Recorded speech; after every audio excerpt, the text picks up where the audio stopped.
Did you okay the rabbit? I had nothing to do with the rabbit. I don't know where they got the rabbit. Well, somebody okayed the rabbit. So, Zootopia 2 is almost here. I'm kind of embarrassed to say it's one of the only movies I've been excited for this whole year. It's not normal for me to be excited for a sequel, let alone to Zootopia of all things. Zootopia came back into my radar a few months prior to the teaser being released when researching a different canceled video topic. Do not watch Talk on South, it's not good. But a video section turned into a 40-page essay on the first act, which turned into this video. Apparently this is a trigger movie for me. I could seriously go full Sheev Talks, Gaming Magic 13, or Steak Bentley on what some just consider a silly little furry movie, but this isn't my full-time job and I have no assurance anybody's actually going to watch this video. So before the release of Zootopia 2, let's take a look at Zootopia. Yeah, if I combine the two movies like I did The Bad Guys, we'd be here all day, so I'm just going to dedicate a video to the original and Zootopia Plus, why not? This is going to sound like a joke, but here are my compressed thoughts on Zootopia. This is still going to be a crazy long video, holy cow. I am going to try and avoid discussing any promotional material or expectations for Zootopia 2 unless very relevant. Not only have I seen so little of it outside of the teaser, but I want to save that for its own review. So, let's get started. This is Zootopia. I guess. In comparison to something like The Bad Guys, Zootopia aims to be a bit more mature. At least mature for a kids movie. Think Kung Fu Panda or WALL-E. But quality-wise, Zootopia has major problems, but also some 10 out of 10 scenes I really only truly appreciate as an adult, putting it on par with something like Revenge of the Sith. And I think even among those who really like Zootopia, I tend to like it for very different reasons. I would just boot off the Zootopia subreddit for stating why. If you don't care for it as much, I really don't blame you. For whatever reason, I've always been drawn to the more messy Disney movies. While movies like The Little Mermaid, Beauty and the Beast, Aladdin, The Lion King, and Lilo and Stitch range from fantastic to masterpieces, I've always just been drawn to the movies like Treasure Planet, Atlantis, Lost Empire, Meet the Robinsons, and Zootopia. That's really just a me thing, one that really only seems to happen with Disney, and I'm not here to tell you Zootopia is an underrated masterpiece. It's not. It may not even crack my top 20, but man, I love it, kind of embarrassingly so. Why, though? In short, Zootopia is a movie that sadly tries to have its cake and eat it too. There's a lot that goes into that statement, but what I mean is that this movie wants to be more grounded than the typical Disney fantasy. It's in a weird list of Disney movies that you could claim are Pixar movies and uneducated people would believe you. The world of Zootopia wants to feel like our own. It wants to feel lived in. It wants to feel real. The conflict wants to feel real and like something that can actually happen in our own world. And there are a lot of scenes where it does that really, really well. Mostly in the first act, strangely, but it pulls its punch very noticeably. Before we get into the act-by-act analysis, let me get this out of the way. For those that don't know, and I'm not really sure how you wouldn't, Zootopia is meant to be an allegory, and how well it executes that is very hot debate. Many point out how it's meant to be a racial allegory. Prey is a majority in comparison to a predator minority, and portraying minorities as dangerous predators that can easily kill a human is iffy, to say the least. Because now the fear of a minority isn't 100% irrational. You know they can physically hurt you in ways you can't defend yourself from.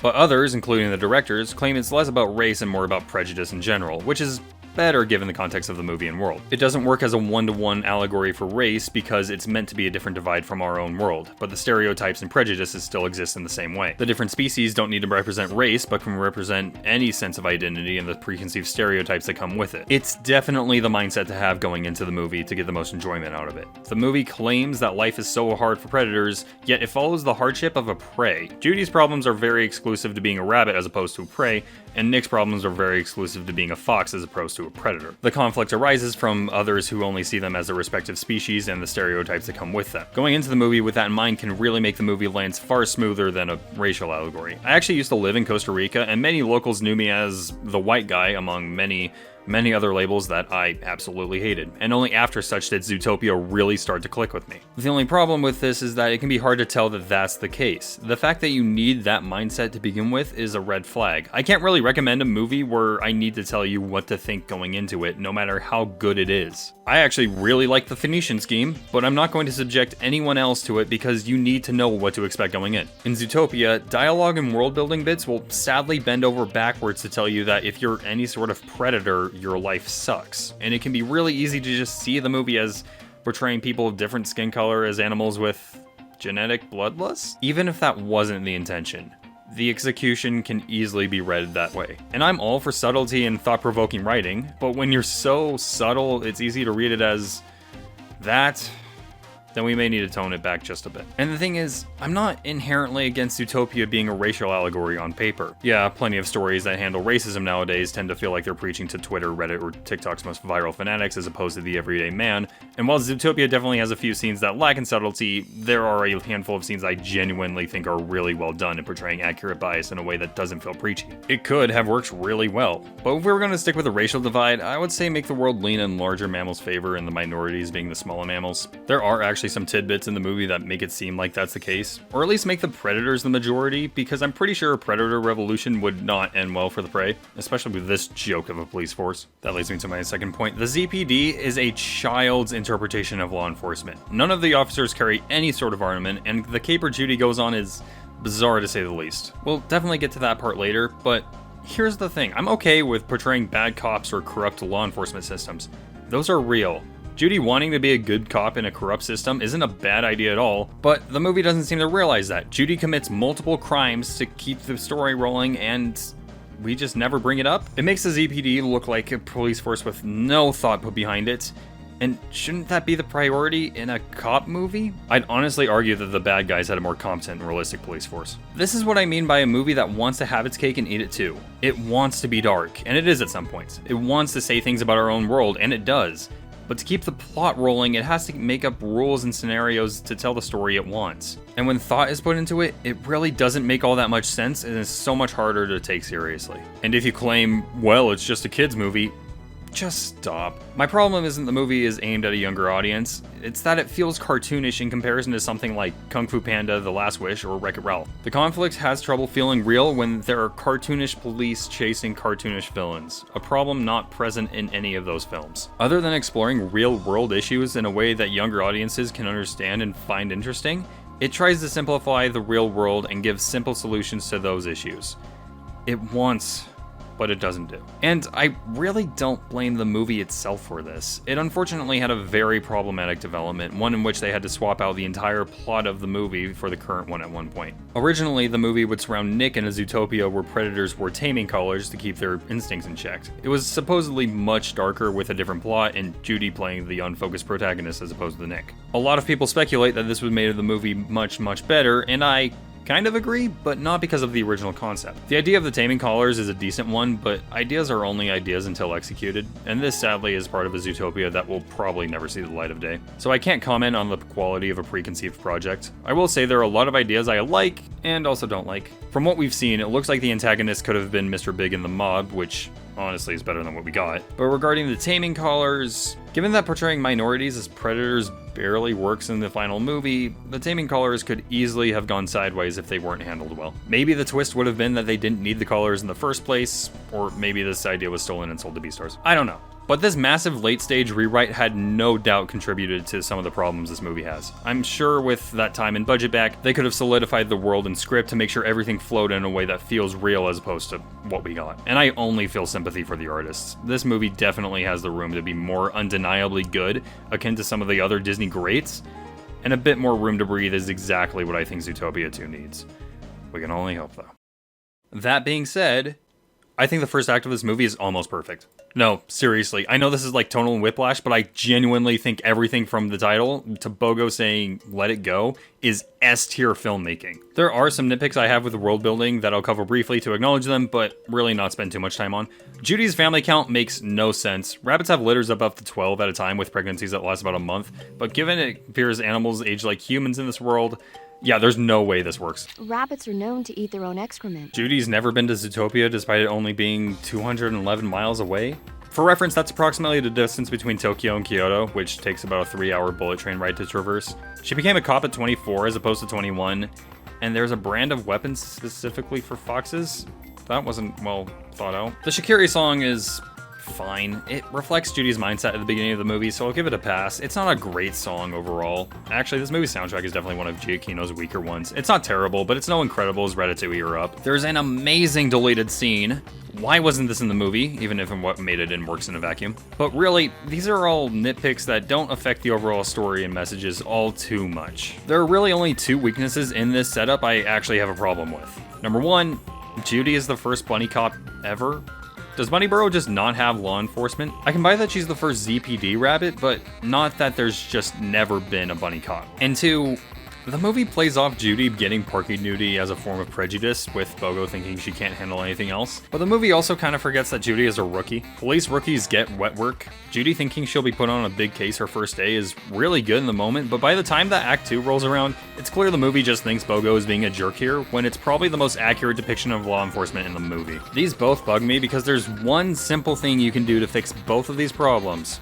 Don't make Judy a rookie. Make her a transferred deputy from Bunnyborough. This makes Judy not the first bunny cop ever, but the first in the ZPD, and Bogo banishing her to parking duty feels more like a real country cop versus city cop conflict, with Bogo dismissing Judy as nothing but a bumpkin rabbit as opposed to a rookie. That one fix would make the first act of this movie absolutely pristine. Judy getting to Zootopia is a fun scene, even the song kinda stinks. Her optimism on the first day is energetic and fun, contrasted by the end of her first day where the adrenaline wears off and her reality sets in. It's so good, but why wasn't this deleted? Judy on parking duty and going after Duke are really fun ways to explore Zootopia. I think Bonnie and Stu are really underrated characters. I like how they support Judy despite how scared they are for her. At no point does she ever defy them like some Disney Channel movie trope. And yeah, that was a deleted scene. Thank goodness they went another way with it. The opening and police academy scenes are pretty good. Her strengths and weaknesses are both very well supported by her background here, and it avoids making her a Mary Sue. But the absolute pinnacle of the act is Judy meeting Nick. After their run-in at the ice cream parlor where Judy scolds herself for thinking he was up to no good, he's shown to be exactly who Judy thought he was, a hustler. I avoid calling him a criminal because his popsicle really isn't as bad as the movie made it out to be. And that's not a criticism. It's meant to be more shady than it actually is. Yeah, he lied to Judy about his wallet, but at the end of the day, he knows the system and can turn $15 into $200 completely legally.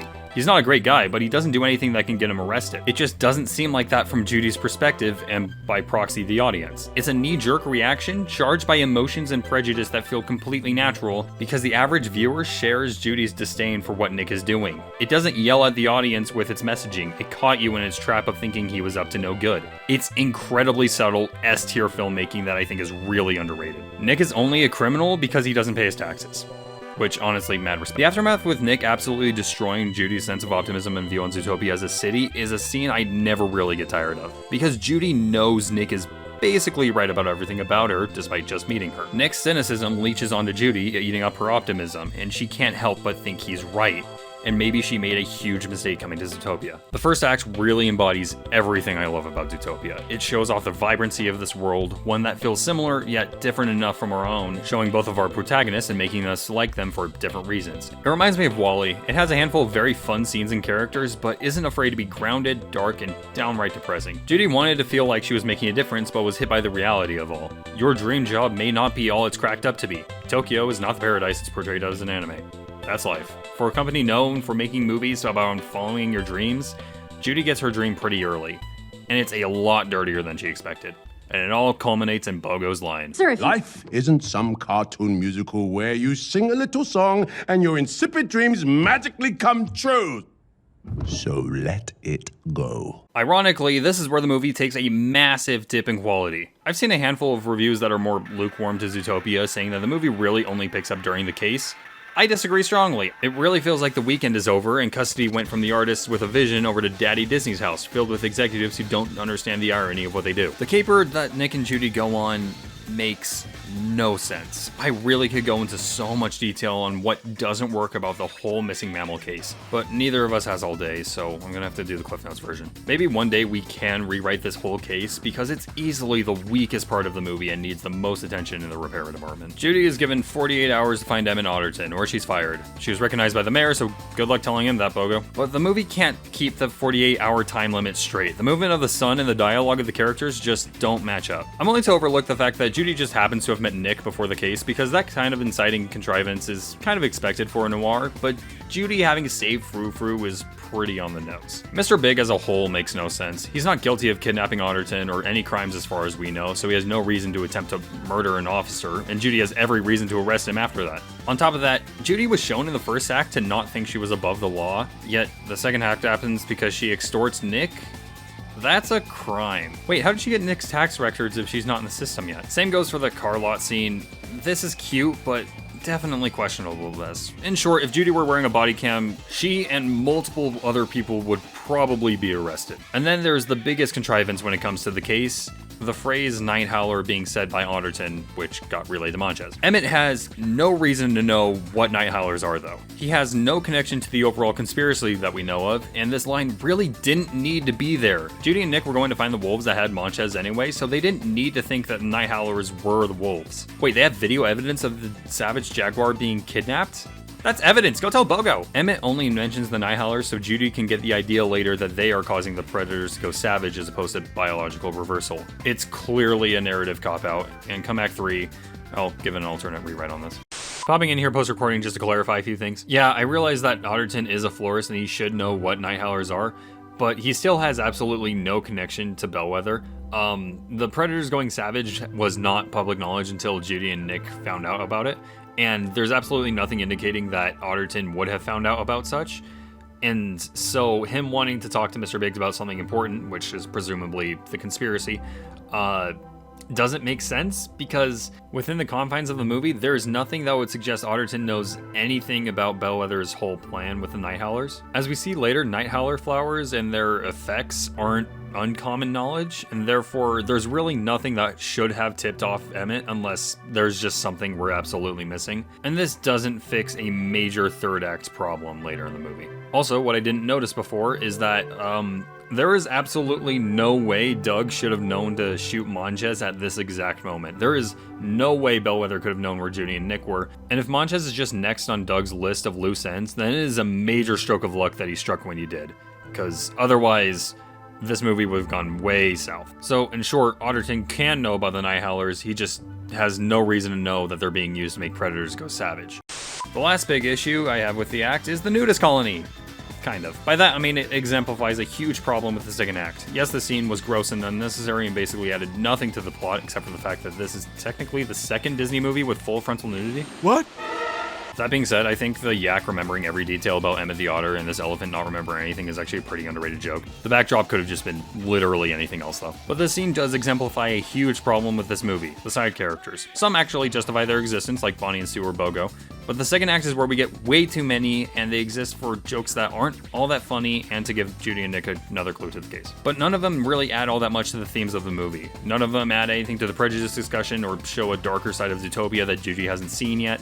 If you think Mr. Big is one of them, I would agree with you if his role in Zootopia's underworld was better explained, but we really have no idea who he is or what he'd be accused of, outside of attempted murder, obviously. As a matter of fact, some of them detract from the themes by confirming stereotypes in the case of Flash. Thank goodness the entire point of our movie was washed away for a joke that was in the trailer.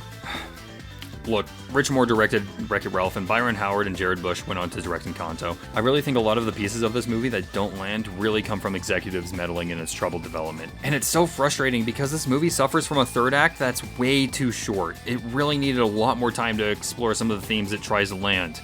If only there were some scenes you could cut and lose basically nothing. Now, I'd be remiss if I didn't mention Judy and Nick's understanding of each other that grows throughout Act 2. And yeah, it's great. Their relationship growing from trying to outsmart each other to genuine friendship and complementing each other's abilities is really believable and easily the best part of the movie. And yeah, I'm fine with them being a couple. I know others prefer them to be platonic, but I like a good romance when I see one. Judy's real problems as a character really lie in what the movie lets her get away with, but I call that a knock on the joke that is this movie's depiction of law enforcement. For the most part, she's trying to be the cop she knows she can be, making the world a better place, but she is clearly out of her element in dealing with some of Zootopia's inhabitants. She's a laughingstock to Nick until she outsmarts him, and Nick might be the only untouched component of this whole movie. Where Judy's writing tends to take a dip in Act 2, everything Nick does is basically gold and very consistent. He's clearly dragged along on this caper by Judy and only tries to enjoy himself while watching Judy suffer. But Judy keeps going, and he eventually gets really invested in the case as well. And when Judy is at the end of her rope by some clear BS time limit, Nick steps up to say what needs to be said when she's caught off guard. By the time they get to City Hall, you kind of forget Judy has blackmail material on him, and he genuinely seems like he wants to find the missing otter, showing Judy he has potential as a police officer. And that doesn't even go into his backstory that explains why he's this way. He's a victim of the Tulpa effect, which states if enough people believe it, it'll become true. If enough people believe you're a Swifty Fox, why not be a Swifty Fox? And why not find joy in seeing a dumb bunny never get the opportunity to be anything else? He never had that opportunity, so he may as well find it hilarious when others are brought down to his level. I didn't like this at all when I was a kid, but now that I'm an adult, I've seen this happen. If everyone's going to be scared of you, Becoming something to be scared of is a weird sense of catharsis to it. These are elements that usually make a good villain, but in Nick it's just tragic, and you're really glad he gets the opportunity to be more than he is. Nick is almost a perfect character, but there's one grief I have with him that I'll discuss in a minute. There's a reason people love Zootopia though. While its overall messaging and side characters may lack in some regards, its two leads are some of the best to come out of Disney. But plot matters. You can try and portray themes of love winning wars over hatred all you want, but if your plot either bends over backwards to make that work, or flat out goes against the grain, that's a problem. The best stories intertwine their plot with the themes and interpersonal conflicts masterfully. We mentioned Wreck-It Ralph and Encanto before, didn't we? Well, Wreck-It Ralph chooses to place its catalyst for both external and internal conflict into a single character, Penelope. She's both a roadblock and an insistence in Ralph trying to get a medal, but is the fulcrum for his arc in realizing he didn't need to be a hero, he just wanted to be appreciated. Encanto had the brilliant twist of the external conflict being the internal conflict. Mirabel, my Spanish is so rusty. I'm just gonna say it as American, I'm sorry. Mirabel... That just sounds wrong. My goodness. Lo siento a todos ustedes que hablan español. Mi español es muy roto. Mirabel feels ostracized from the rest of her family by her abuela and wants to help by saving the miracle. But then it's revealed that Alma's strict expectations of her and the rest of her family are what's causing the miracle to die. Wreck-It Ralph, Encanto, and Zootopia all have some of the most compelling protagonists in Disney's catalog, but what puts Zootopia below the other two is that Zootopia fails to make Nick and Judy's blossoming understanding of each other feel supported by the adventure they go on. None of the characters Nick and Judy meet help them grow together, or see the darker parts of the city. They really do that all on their own. They work best when nobody else is around, which makes me somewhat nervous for the future, not gonna lie. Zootopia's second act has really good character growth that happens alongside a really nonsensical police investigation. And once the case is solved, the mayor is arrested and the missing mammals are found, the third act begins, which feels like the custody battle between the artists and the execs, and the judge has tea time in 30 minutes, so we've got to be quick about it. As I alluded to before, this act is way too short, but there is a lot to unpack, so I need to go through it scene by scene just to give as much context for everything as possible. Judy giving her report on the case to the press and Nick getting offended by it works. This whole conversation works fantastically. Again, I didn't get Nick's angle as a kid, but now I appreciate most of it. Nick threatening Judy, a trained cop, and walking out as if she wasn't supposed to flinch is... Am I the only one that doesn't get this? The rest of the conversation is fantastic, but this... If my best friend did this to me, I'd bonk him in the nose. To me, this feels like I walked into a room with a holstered gun and was mad people thought I was dangerous. Don't get me wrong, Judy saying a bunny can't go savage and you're not like them, and Nick asking if she's scared of him is a highlight of the movie, and it manages to strike sympathy for both Judy and Nick. Judy seemingly is just doing her job, stating the facts of the case, but the way she presented the information could have been handled significantly better. She didn't realize she was making a them label, but she's a rookie. She really has no idea what she was doing. And yet Nick just hears the words of everyone else who's looked down on him. It's a fantastic scene that, again, I really didn't like as a kid, but now I've grown to see both sides of. But there has to be a more reasonable breaking point for Nick. He could have just seen Judy's silence when asked if she's scared of him and taken that as his answer. Saying that he doesn't need to act savage to scare her should be enough to tip him off. Because this is prejudice. This is a fight or flight reflex, but it's followed by one of my favorite scenes in the movie. Were you just threatened by that predator? No, he's my friend. We can't even trust our own friends? That is not what I said. You do not hate the media enough. This is where the movie feels real again. The idea that predators can just go savage without a cause feels like it would lead to this kind of crisis in the city. I do get that Judy would feel guilty for portraying what info she had, even though this is 100% the media's fault. Problem. This is only happening in Zootopia. That's not an assumption, that's a fact. And as we see in the opening, predators and prey live together in other parts of the world. This should have tipped off literally anybody. And that can work as a dig at media overgeneralization, the idea that the media looks at one thing and declares the whole world on fire. But did tough stuff detective Judy Hopps not realize that no predators outside of Zootopia were going savage throughout the entirety of this crisis? A crisis that may have lasted upwards of 6 months if we take Frou-Frou's pregnancy into account? Whatever governing body is above Zootopia should have some database of savage predators, and notice that all of them were in Zootopia. Then again, we live in a post-2020 world. Look, I try to be a diplomat, and given we're talking about a scene where the main character's words are twisted against her and fear runs through the city with the claim that their fear is justified for their safety, I'm not going to say that this aspect aged great or horribly in an attempt to moderate any comments, but watching this section of the movie in the aftermath of the year where we all relied on the information coming through our phones and then threatened other people's lives over it definitely hits differently. That's all I'll say about that. Judy goes back to Bunnyborough. She had everything she ever wanted and had to give it all up. I like it. I like this scene. Earlier in the movie, Nick said that Judy would eventually go back to Bunnyburrow to be a carrot farmer, and this is a nice twist of that irony. I know I didn't mention Gideon Grey in Act 1, but the scene of him apologizing for what he did back then is genuinely really nice. I like that Bonnie and Stu work with him now, though I don't get how Judy inspired them to. Was it her working with Nick, or just going so far out of Bunnyburrow? It's really unclear what this line means. But this is where Judy puts together that night howlers are actually toxic flowers, some used on her own farm. There is so much wrong with this. Ignoring the fact that this only tips off Judy because Monchez heard Emmett say it, which he shouldn't have. She knows what these flowers are as seen earlier in the movie. She just doesn't know they're called night howlers? That's a really big stretch. I mean, cougars are pretty common where I live, but I know what a Texas panther is. Hey, so it turns out Texas panthers are not a very common name for cougars. Thanks, middle school biology. That being said, I still know what a mountain lion and a puma is. They're all the same thing. The fact that Judy has gone her whole life never once hearing the term night howler is not unbelievable, but that really diminishes her intelligence if that's the case. So here's my spitball of how to fix this. Don't have Emmett mention the night howlers, because that's just dumb. Maybe have Judy explain that Duke was stealing night howlers, which her family used to keep bugs off the produce, but that's it. Have a scene of Judy plucking carrots with her siblings when one of them eats a night howler on a dare and go savage. Seeing a bunny can go savage, and that these are the same flowers that Duke was stealing, she rushes back to Zootopia with this new info. It is a pretty big spitball and kind of relies on Judy being in Bunnyburrow when this conflict happens, but it tips her off in a more believable way than having never heard the folk name for a flower in 24 years of living on a farm. And side note, I did notice that my two major rewrites of this movie essentially cut Gideon Grey out of the picture, and given a bit more time, I definitely like to squeeze him back in. I just couldn't in the limited time I had to write up this work. He is a big part of the movie's themes, showing the change can happen to anyone, even the toughest fox kid around. And I think it's kind of an underrated detail that both Gideon and Nick do the same thing to Judy, just with different actions. Gideon hurt Judy physically while Nick hurt her spiritually, and they both derive joy from such. Gideon is very important to the story, but I sadly don't have time to work him in and explain everything that would change from such. I can give you an idea though, and I would just say work him into the case. Maybe in the opening there's a flashback to Gideon Grey that shows why Judy wants to go law enforcement, and then eventually in Zootopia, Judy runs into Gideon's bakery. Upon seeing each other, they're shocked to see that they ended up in the same place, and Gideon gives his apology then and there. Maybe Judy is shocked to see that he's really made a life for himself. Again, I just didn't want it to seem like I wanted to cut Gideon out of the movie entirely, because he is a pretty good part of it. I would love to go into more detail, but we have to move on. Judy goes back to Zootopia to find Nick, giving a big apology for what she said earlier. She admits she was really trying to make everything better, but she only hurt everyone. She admits what Nick knew the whole time. She was way out of her league, taking on a conflict she knew nothing about, and now she needs him to help her fix everything. She admits she is just a dumb bunny.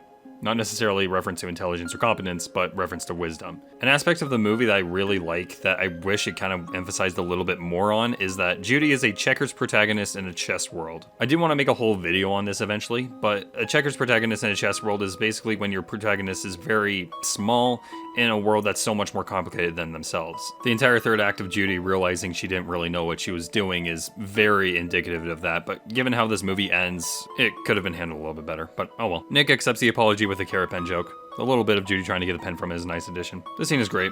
No notes. And it's off to find the night howlers. We've got like 10 minutes left in the movie. I actually really like this scene. Bringing back Duke and Mr. Big for quick jokes that lead the two to the meth lab is really well done. I kind of wish the scene had gone on a little longer. I like it when detectives put all their clues together. The cut from Duke to Mr. Big always gets a chuckle out of me. It's simple but effective. I will say, yeah, there's no way Judy should have a badge after this. While it makes sense for Mr. Big to work with a non-cop Judy on the issue, if anybody at the ZPD found out about this, everyone in this room would be behind bars. And then there's the meth lab where all is revealed. While the reveal of the Savage Serum is pretty good, the action scene afterwards is fine. Judy being able to start the train and accurately change its tracks stretches believability a bit, and given the fact that the only evidence they ended up needing was the briefcase, I'm just saying this could have been a little bit more realistic and given the exact same stakes. Maybe something a little bit more stealthy, like two small mammals against a very large predator. That could have worked really well. Just saying. And then there's Bellwether. Yes, I haven't discussed Bellwether yet. The movie purposely puts her out of the way for the majority of the film and then says she's been the villain the whole time. This was the era of Disney twist villains after all. I've seen some say that Bellwether is among the worst villains in the Disney pantheon.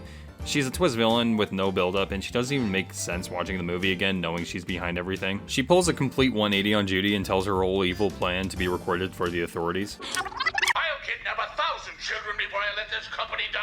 Actually, that's a really good comparison. Let's talk about that. I do think Bellwether is both an underrated villain and a major missed opportunity, and that's because of the similarities she shares with Waternoose. Monsters Inc. is 100% a better movie than Zootopia. It's not even a contest. Heck, Monsters University may be better, but I also love Monsters University more than anybody else. They have some surface level comparisons, like their best components being the two main leads and the wacky world they inhabit, but that's really it. Zootopia definitely aims for higher highs than Monsters Inc., but fails to reach them, where Monsters Inc. is a much more basic movie, but succeeds at everything it tries. And that includes the use of its villain. Monsters University also has the amazing message of true capability and is pulled off much better than Zootopia's, but that's beside the point. I think these two are way more similar than people give them credit for. They're both very real threats that exist in our world. Waternoose is a corrupt CEO who goes behind the law to keep his company from going under. Bellwether literally injects drugs into minority communities to create a fear of them, labels them as a threat, and unites the majority under her protection. Those are both scarily real, and I really hate it when certain people talk about how terrible Bellwether is and just gloss over that fact. But while Bellwether is a great allegory, she's a poorly written villain. I won't deny that. Here's why Waternoose works better. For one, Randall. Making a secondary antagonist with no sight of any partner who both want the same thing for different reasons was a brilliant subversion. This kind of worked with Bellwether by implying the biological reversal of predators, but when the Night Howlers are brought up, that flies out the window. On top of that, this is a film noir, there kinda needs to be a reveal, but none of the other characters make sense outside of maybe Bogo.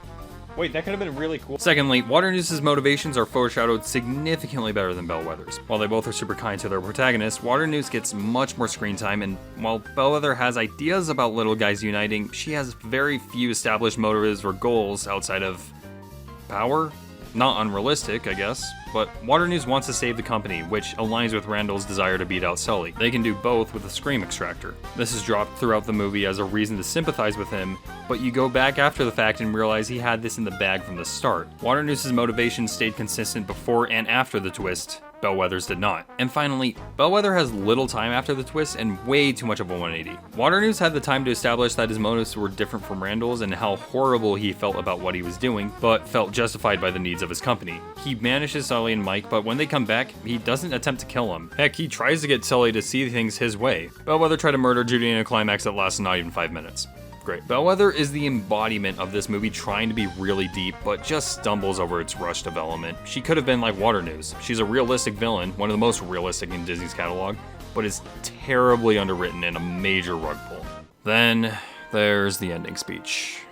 Judy says Zootopia is not as perfect as she thought when she was a kid. It's messier. People make mistakes, people are sometimes rude, and life's more complicated than it seems. It's good for the most part. Then she invites everyone to be better, to make the world a better place.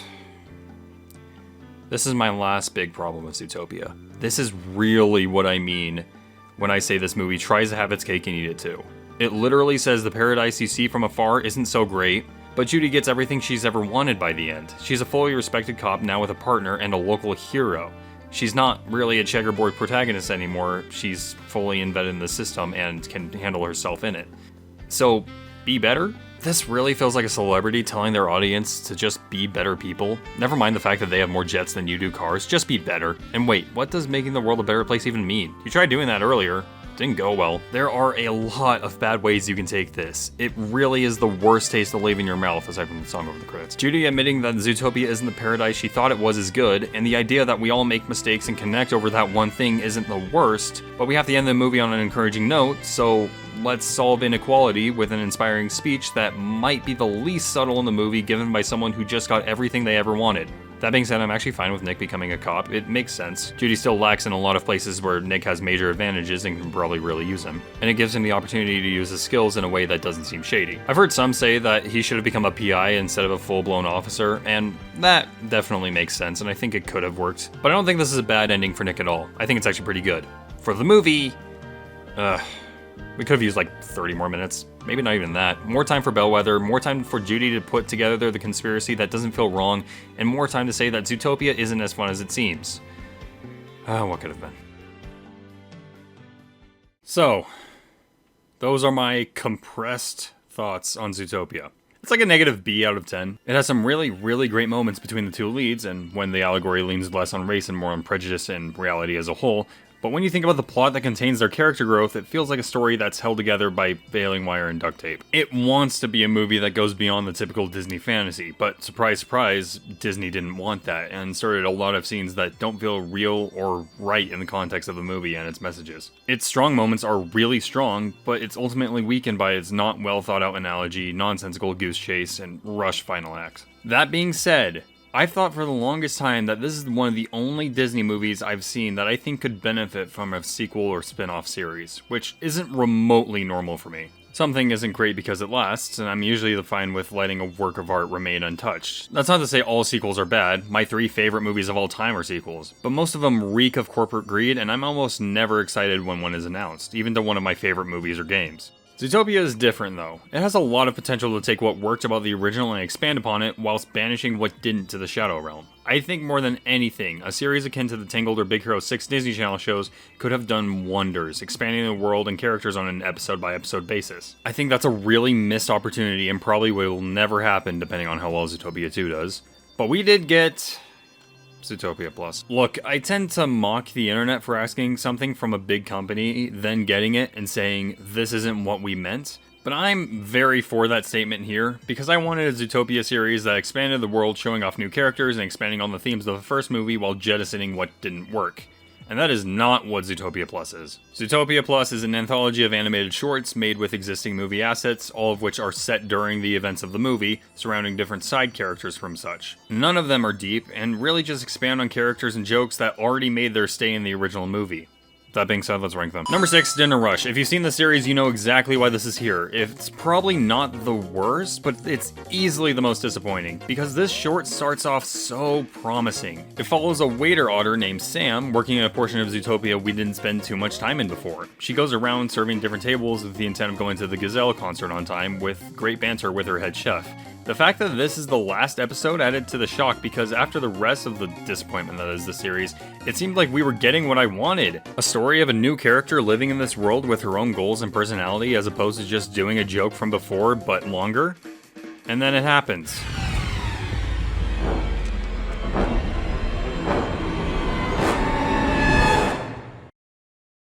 Flash's scene was good in the trailer, a little longer than it needed to be in the movie, and now this episode hits rock bottom. Sam went from being a character we could follow and get invested in to just a mirror for the sloss or slow joke. It gets points for little sparks of hope at first, but then it just shreds them up so much it hurts. Number 5, The Real Rodents of Little Rodentia. Have you ever wanted to watch Desperate Housewives with the voices pitched up? Do I have the short for you? I thought about putting this one spot higher, but with the next one just being pointless, this one is pointless and painful. I usually don't say you shouldn't make a spin-off of a character or concept who doesn't deserve it, because just look at Andor. The problem with expanding on Frou Frou isn't that there is nowhere to go, it's that she has a high-pitched voice that tends to grate after a while. Return of Jafar, anyone? It honestly hurts to watch and listen to the dialogue, both in how it sounds and just what the characters are saying. It's horrible, but it didn't take a promising premise and stomp on it.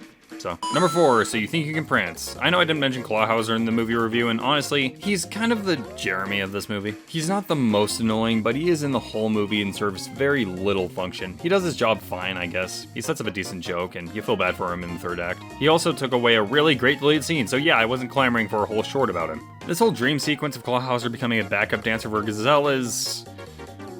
I don't like it. Similar to Flash or Frou Frou, the Gazelle joke was funny in the few seconds it was on screen. This is just too much Clawhauser in a setting I really can't enjoy. I know some people out there just can't get enough of him, and good for you, I guess. Different people look for different things in entertainment. I'm sure this set fire to someone's grill. Next. Number 3, Hop on Board. These last 3 I actually kind of like. Like I said, I like Bonnie and Stu, and them going on the little side quest to get their baby off the train is really cute. They actually have really good chemistry here, maybe even better than the movie. But this short makes no sense, more than any other one. Ignoring the fact that a baby can survive the exterior wind velocity of a bullet train, Zootopia apparently being only a short drive from Bunnyboro despite being said to be 211 miles away, and the Looney Tunes action of this truck, it really ruins the main aspect of Bonnie and Stu's characters. They fully support Judy, but are also scared for her going into a world they know nothing about. It doesn't make sense that they'd be scared for her doing police work.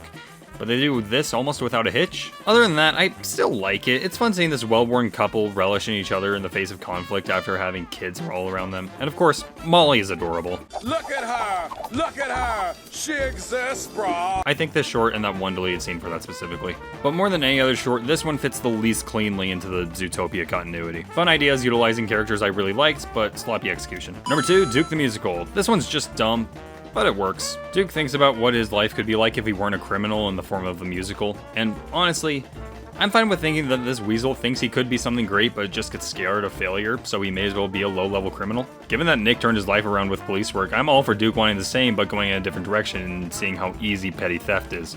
I've definitely been in the situation of thinking all the things I can do with my life and then overwhelming myself with my own ambition and fear of failure, and this feels very similar. It's a nice little expansion of Duke's character that fits into the movie, because at the end of the day, he's still a criminal. But what can I say? I like Alan Tudyk. Not half bad. Number 1, Godfather of the Bride. Really the only good one here. We see Mr. Big give a speech at Frou Frou's wedding about what it was like immigrating to Zootopia in the 1900s. We see a 1900s Zootopia from the perspective of a shrew, learning how Mr. Big got his start, and yeah, this is basically American Tail, but in Zootopia, and I really like it. It has almost everything I wanted from a Zootopia series, an expansion of the world and themes from the movie, only we're shifting time as opposed to locations and characters. I really wish we got more like this. Every other short could learn from this one. The only problem I have with it is that it makes Mr. Big out to be some sort of hero, even showing that icing someone might not even kill them. Why does it seem like the cop commits more crimes than the crime lord in this series? Did the Book of Boba Fett writers take over? That was Zootopia Plus.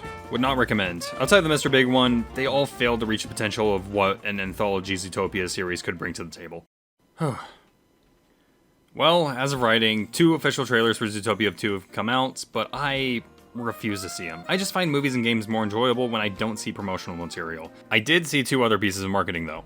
One was this frame of Nick and Judy on an average episode of Financial Audit. It is very clear that she did not want you to be gambling. I thought I could win. That doesn't matter. And my goodness, there is so much to say in this one frame, I absolutely love it. Judy is uptight, Nick is laid back, both are awkward with each other, and you know exactly why they're there. This is a picture that means 1,000 words. Secondly was the teaser, and my confidence was in the toilet. Granted, neither Zootopia nor Encanto had amazing marketing, so maybe Byron and Jared just need to fire their marketing teams. Zootopia. Like nothing you've seen before. This movie made how much money? But there were basically 4 main problems I had with the teaser, and none of them were lack of voice acting or plot. Number 1, the humor is cringe. I don't like Judy blowing an MLG air horn. Clearly, my favorite parts of Zootopia were the more mature portions, and thus, when this teaser tries to appeal to the 2020s crowd, I don't like it. It feels very Ralph Breaks the Internet. Notice how we haven't seen Rich Moore since that movie? Number 2, this snake. Ke Huy Quan, is that how you say his name? Is great, but the last time Disney had a blue-scaled reptile voiced by a well-known Asian celebrity, it didn't go well. On top of that, as I said before, Nick and Judy really seem to work best when they're not bouncing off other characters. So my guess is that Gary would be just along for the ride. He'd really be a third wheel to whatever Nick and Judy are going through, based on this image at least. Gary could easily be a Shih Tzu or an Olaf, but he could also be a Perito. He could be competently interwoven into Nick and Judy's relationship. I complimented how well that was done in Encanto, but Encanto also didn't have any annoying sidekicks, unless you want to count the house, which might be better than 90% of animals in Disney movies. So it balances my confidence to about agnostic. Number 3, it looks like they're pulling a Bad Guys 2 and bringing back literally every side character from the first movie, including Bellwether, and adding new ones? Do I need to explain why this is a bad idea? The side characters, while memorable and comedic, are a weakness in Zootopia, and we bring back all the ones from the first, and then add new ones? Then none of them will add anything to the overall themes and story. I'm happy to see characters like Bonnie and Stu return, but what's the point of bringing back Bellwether, or Mr. Big, or Finnick? Why was everybody freaking out about Finnick on Reddit for like 2 weeks straight? He's barely a character. Number 4, most of the original Zootopia passes as a prejudice allegory as opposed to a racial one, but making reptiles live in an environment that resembles Southeast Asia really doesn't help that. Look, I love Southeast Asian architecture and culture, but man, I just vouched for you. Is it so hard to just not let animals represent race? I feel like we've hit way too many potholes with that. Number 5, and stay with me on this one, I'm worried about how interspecies romance is going to be portrayed in this world. Though that's not a problem unique to Zootopia. But in short, in any universe where there are multiple sapient species, portraying interspecies relationships as some kind of societal phenomenon akin to LGBT relationships just really doesn't work. This could totally fill a whole video, but if there are hundreds of mammal types in Zootopia, then the odds of you finding a bachelor or bachelorette of your species is basically nothing. I I saw like 5 other rabbits in Zootopia besides Judy. I would also imply that Zootopia is in a major underpopulation crisis, but so are we, so maybe that can be a fun avenue to go down. That all being said, I really hope this video ages like milk. I'm hoping that Byron and Jared know that their marketing team is abysmal and are hiding the deeper moments behind Disney's meme requirement for all its marketing now. Only time will tell. I'll head into the theater with these bullet points in mind and prepare to be either impressed or disappointed. But Zootopia 2 will just be a movie. It could make my top 10, or it could be worse than Wish. As much as I'm enamored by the series, I'm not a Reddit furry who changes my personality and taste to see a movie as a masterpiece just because it has a cute rabbit in it. That is true, as multiple videos on my channel will show you, but correlation isn't causation. I'm also not going to put it on a pedestal of impossible expectations and then send death threats when it doesn't meet my specific needs. Yeah, Zootopia 7, Zootopia Knives Out, or Zootopia Dark Knight would be amazing, but it's not going to happen. Not under the watchful eye of Bob Iger. If Zootopia 2 is really bad, Return to Zootopia is alright. It's impressive. It's longer than the actual movie, though possibly not for the better. Animation can be very slow and a little hard to watch at times. It has that interspecies problem I have mentioned, and the writing can reach Resident Evil 1 director's cut levels of awkward. Nick Wilde, do you understand what you are saying now? I do. He's a fox. And you're a rabbit. He is a fox! Stop it! Don't open that door! But it does have a decent new caper and a more mature premise with a better villain. There's also the comic series and other fan-made continuations of Zootopia, so I have no problem scratching that kind of itch. I know someone's yelling at me to just watch Beastars or B&A if I wanted a more mature Zootopia. Beastars is bad. I mostly jest. I've seen the first few episodes of each of them, and they didn't make the greatest first impressions. Maybe they become masterpieces down the road? I don't know, but I wasn't impressed with their first hours in content, Beastars especially. I've obviously given a lot of criticisms and suggestions on how to improve the movie. It's almost like, given the time, I could write out a fan-made sequel or even rewrite this movie in a form similar to Return to Zootopia, one that solidifies the prejudice and bias angle as opposed to race, with a case that progresses sensibly, proper police protocol getting in the way of helping good people, and side characters who ask what it truly means to make the world a better place. Saying I haven't thought about it would obviously be a lie, a big lie, but I need to get better at drawing first, and we really do need to see what Zootopia 2 leaves us with. But as an amateur writer, it's a topic I've sunk way too much time typing into. Alongside my FNAF fan game that will probably never see the light of day at this point, and my Star Wars fan fiction that I'd like to get made at some point, which also stars a live piece strangely. I am not beating the allegations. I don't know, I can't make any promises on that end. But until I figure out something to do next, I think I'm done. That was Zootopia, I guess.